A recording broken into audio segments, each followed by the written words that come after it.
This thing does windies so well. Listen to that.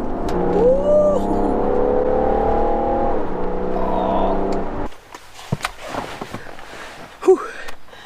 Hi everyone, welcome to another episode of Car Mad Dad and to the BMW 640D long-term review.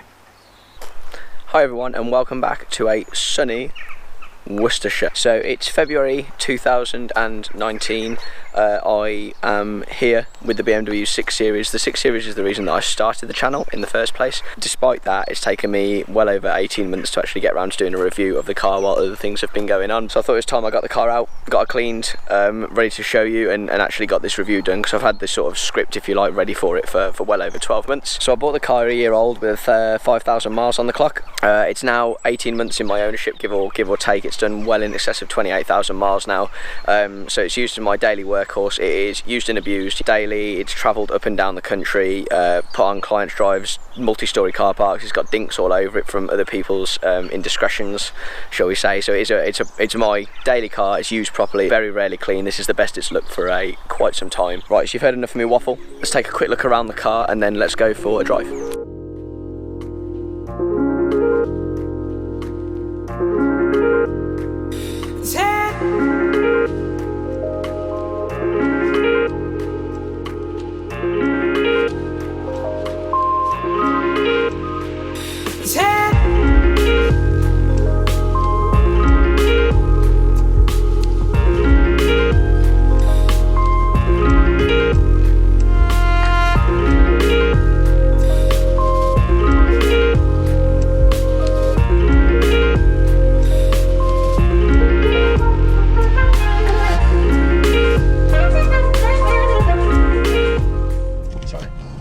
Right, so I thought I'd break this review down into three parts. Firstly, the car itself, the spec, numbers it puts out and real world driving, mile per gallon, etc. Secondly, what the car does well. Thirdly, what the car doesn't do very well. So things I like, things I don't, nice and easy.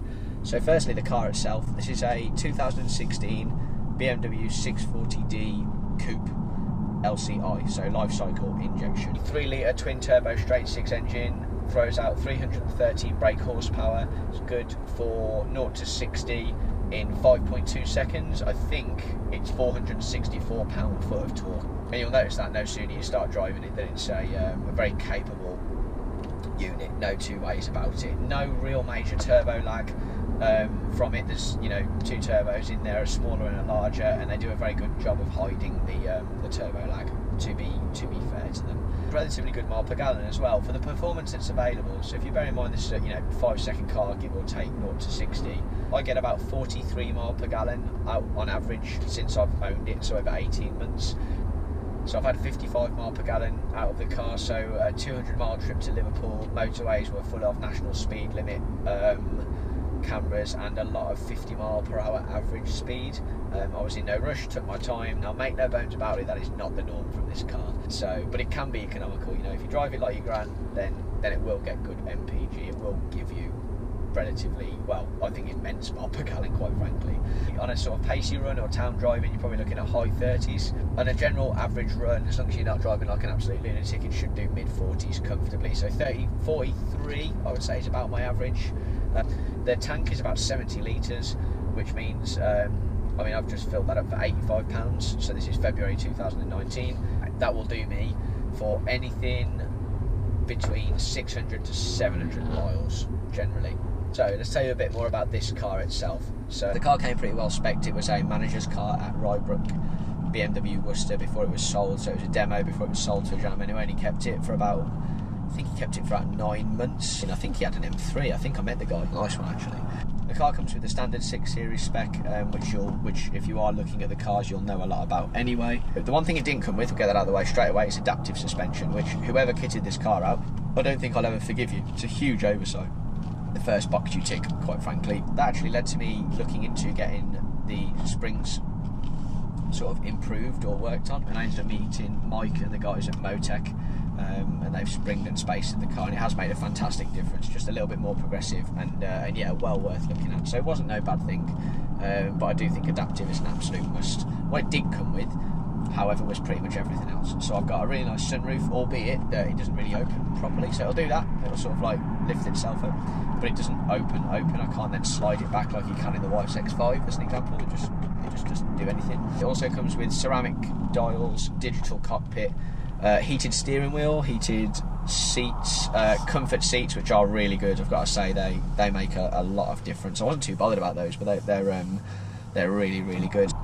Auto dimming folding mirrors, so when you reverse, the one mirror drops so you can see your left side. Harman Kardon Logic 7 surround system, again, real, and soft closed doors. Now, I'm going to put my cards on the table. I didn't see the point in soft closed doors. I thought it was a proper gimmick. I've got to say, having been in a few tight car parking spaces, these cars come with absolutely massive doors on them, especially the coupe. They're humongous. And actually you can find yourself in some quite tight car parking spaces, and it has bailed me out of trouble once or twice. I'll eat my words there. They're quite a nice touch as well, I think. And heads-up display, which again I'd never had before, but now I've had it, I wouldn't be without. Right, what the car does well. This car's a mile machine, it's a Tourer, and actually if you are looking at them, chances are you already know that, and I don't think there's a huge amount better you could buy for the money, but again, if you do, then let me know what it is, because I've really struggled to think of some good comparisons for this video, so it's probably a bit late, but yeah, so it's a mile machine, as you would expect. It eats motorway journeys, long journeys up like there's no tomorrow. It can be very pacey if you ask it to be, but it can also be very relaxing. You know, you get out of this after 300 miles feeling as fresh as when you got into the car, and I genuinely couldn't say that about the 1 Series I owned before, which you would expect when you come to the 1 Series. So yeah, it's really comfy, very cruisy, but it can also gather a lot of pace very quickly, so it's fantastic at pulling out of junctions quick, it's fantastic at overtaking. It'll do everything very quickly, very safely. It's quite undramatic about it in some respects, as long as you're in sort of comfort and eco pro mode, but you can knock it into sport and sport plus, and it's a bit Jekyll and Hyde. It has 2 characters, and it can really entertain you. It's a bit of a hoot when, you know, the car's a lot of fun when it's nice and safe and sort of wide open. And as I sit here on my own, which is how I drive this car 95% of the time, it does everything I want it to. Eats the miles up, looks after me, keeps me safe, keeps me navigated, keeps me comfortable, keeps me warm. The right tool for the job, as they say. So there's a few things, and they're only little gripes, and actually they're my gripes, but they're not necessarily completely fair, because you don't necessarily buy a 6 Series for some of these reasons. But back seats are utterly pointless. They're utterly pointless. You would not want to sit in those seats for any longer than 5 minutes, even as a smaller child. They're not comfortable.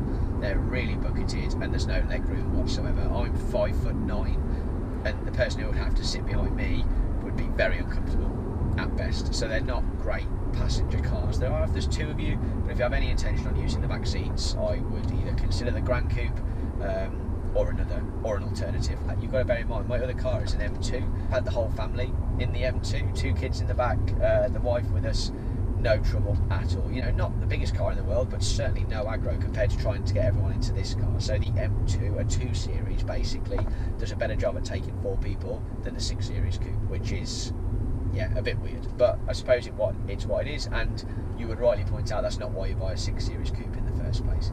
That being said, those back seats don't fold down, so it's not like you can make a huge amount of that space, even if you wanted to carry something that was quite long in the back. If I wanted to put my mountain bike in the back of this car, I'd have to take the wheels off, and I wouldn't be able to put the back seats down, which 2 major gripes are: back seats don't really have any sort of function unless you were desperate and it was a short journey, and you can't fold them down. So the back seats is it, basically. Everything else I'm really pleased with. Guys, if you enjoyed the video, please like and subscribe.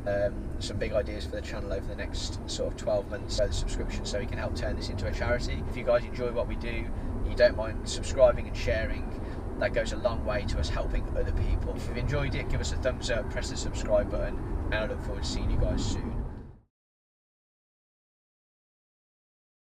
Anyone can be Carman Dad, or Carman Lad, Carman Mom, Carman Individual. If you've got an idea for a concept or a video and you'd like to do your own video for the channel, get in touch. You know, let's get someone involved. Let's start growing this. The idea is that Carman can be anyone. So if you fancy it, let us know, and let's have a go at it. So yeah, and I look forward to hearing your thoughts, and hopefully see you guys soon. Cheers.